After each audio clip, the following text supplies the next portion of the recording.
जिसको कह लीजिए कि उस परिवार का चिराग था, उस चिराग को बुझा दिया गया। कार्रवाई करते हुए इनको फांसी की सजा सुनाई जाए, जिससे कि आने वाले दिनों में लोग उससे एक अपना छोटा भाई कोई भी काम हो तो फोन कर देते थे, वो अपना महत्वपूर्ण काम छोड़ के उस काम के लिए खड़ा रहता था। उनके पृष्ठभूमि आप देखिए, वो जमीनों को कब्जा करना, आपराधिक मामलों में उनके परिवार का नाम दर्ज होना, फिर भी सरकार। मिर्जापुर में 19 जनवरी को सपा नेता सतीश मिश्रा के नेतृत्व में घंटाघर मैदान में सैकड़ों की संख्या में लोग एकत्रित होकर एक श्रद्धांजलि सभा का आयोजन किया गया। श्रद्धांजलि सभा में कैंडल जलाकर मृतक आत्मा की शांति के लिए प्रार्थना किया गया तथा एक सुर में दोषियों को फांसी की मांग लोगों ने किया। 1 जनवरी को कुछ लोगों द्वारा सपा के युवा नेता प्रियांशु ओझा की कुल्हाड़ी मारकर हत्या कर दिया गया था। पुलिस द्वारा कार्यवाही करते हुए 3 अभियुक्तों को गिरफ्तार करके जेल भेज दिया गया। देखें पूरी खबर।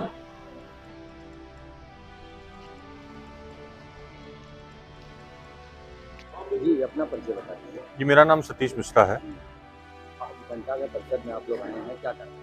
कि देखिए, नए साल के शुरुआत के दिन ही 1 जनवरी को एक परिवार की, गरीब परिवार की, नौजवान बेटे की, जिसको कह लीजिए कि उस परिवार का चिराग था, उस चिराग को बुझा दिया गया और बहुत ही निर्मम हत्या हुई। उस हत्या का जो जनाक्रोश था पूरे शहर में था, पूरे पूर्वांचल में था और कहीं न कहीं ये बहुत बड़ा मुद्दा था। और आज उसी के परिप्रेक्ष्य में प्रियांशु ओझा को की आत्मा की शांति के लिए मिर्जापुर के सैकड़ों की संख्या में नौजवान जो है, उनके पुराने मित्र यार थे और जो भी उनको इस निर्मम हत्या के विरोध में थे, आज उन्हीं सभी नौजवानों ने आज घंटाघर परिसर में प्रियांशु ओझा के लिए एक श्रद्धांजलि सभा रखी है, ताकि कहीं न कहीं उनकी आत्मा को शांति मिले। और एक मांग हम लोग पुनः ये उठाते हैं कि जो उनके हत्यारे हैं, कम से कम जितनी कड़ी से कड़ी सजा हो, ताकि उनको फिर ऐसी घटनाओं की पुनरावृत्ति इस मिर्जापुर में तो कम से कम न हो, उनको कम से कम फांसी की सजा दी जाए। और जो भी इसमें इस पूरी घटना में जो लोग भी थे, उन सभी को सजाएं मिले और प्रियांशु ओझा परिवार के साथ न्याय हो, यही हम लोगों की मांग है। जी, आज घंटाघर परिषद में आए हैं, क्या? आज हमारे जनपद में कुछ दिन पहले, आज करीब 19 तारीख है, आज से 19 दिन पहले हमारे छोटे भाई मिर्जापुर की एक पहचान, लोगों के सुख दुख में हमेशा खड़ा रहता था लड़का हमारा, और उसने हमेशा कभी किसी का बुरा चाहा ही नहीं। लोगों से इस तरह से मिलना जैसे कि वो उसके घर का ही है। किसी के यहाँ कोई भी कार्यक्रम हो, उसके पास हमेशा रहना, उसके लिए हमेशा खड़े रहना। किसी के यहाँ मट्टी हो गया, किसी के यहाँ कोई समस्या हो गई, हमेशा खड़ा रहता था। एक वो जनसेवक के रूप में निकल चुका था अपने शहर में। लोग उससे एक अपना छोटा भाई कोई भी काम हो तो फोन कर देते थे, वो अपना महत्वपूर्ण काम छोड़ के उस काम के लिए खड़ा रहता था। ऐसे लड़के का इस जनपद से जाने के लिए बहुत ही निंदनीय, बहुत ही दुर्भाग्यपूर्ण इसका कारण है। आज हमारे जनपद में अगर प्रियांशु ओझा जैसे बच्चे, अगर कानून व्यवस्था इस तरह से लचर व्यवस्था रहेगी तो ऐसे कोई भी घटना आगे भी होने की संभावनाएं हैं। इस घटनाओं को रोकने के लिए कानून को एक सख्त कार्रवाई के साथ इन हत्यारों को फांसी देनी चाहिए और जनपद में एक कानून व्यवस्था बनाए रखनी चाहिए। क्या नाम है? जी, मेरा नाम प्रतीक पांडे है। देखिए, यहाँ पे आने का हमारा मुख्य ये जो अभी 1 जनवरी को जिस तरीके से पूरे बीच बाजार में, वो भी 9 बजे करीब, जिस तरीके से निर्मम हत्या की गई एक छोटे से बच्चे का, और पूरा वहाँ पे हत्या जो निर्मम इस तरीके से हुई, और उसके बाद भी हम लोग आज तो यहाँ पे उसके श्रद्धांजलि देने के लिए अपने बड़े भाई और तमाम मित्र के साथ हम लोग यहाँ पे एक श्रद्धांजलि सभा का आयोजन किया गया है, उसी में आज यहाँ पे उपस्थित हुए हैं।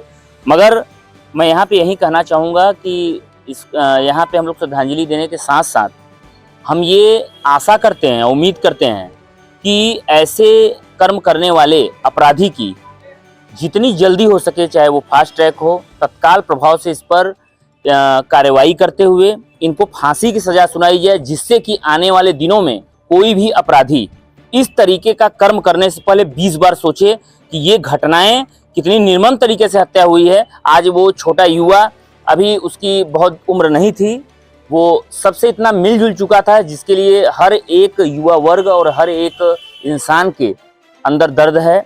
और बस यही दुआ हम लोग करने आए हैं यहाँ पे उनकी आत्मा की शांति के लिए। जल्दी जल्दी वो हत्यारे को पकड़ा जाए और कड़ी से कड़ी सजा उसको दिलवाया जाए। धन्यवाद।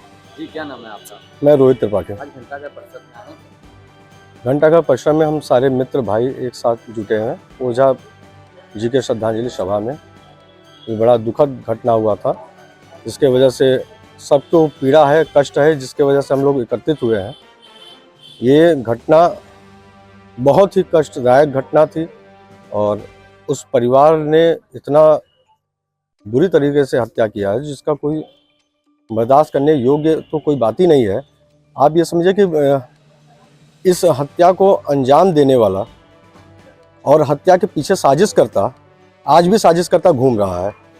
अब उनके पृष्ठभूमि आप देखिए, तो ज़मीनों को कब्जा करना, आपराधिक मामलों में उनके परिवार का नाम दर्ज होना, फिर भी सरकार उनके साथ कैसी रवैया कर रही है और प्रशासन उनके साथ कैसी रवैया कर रही है।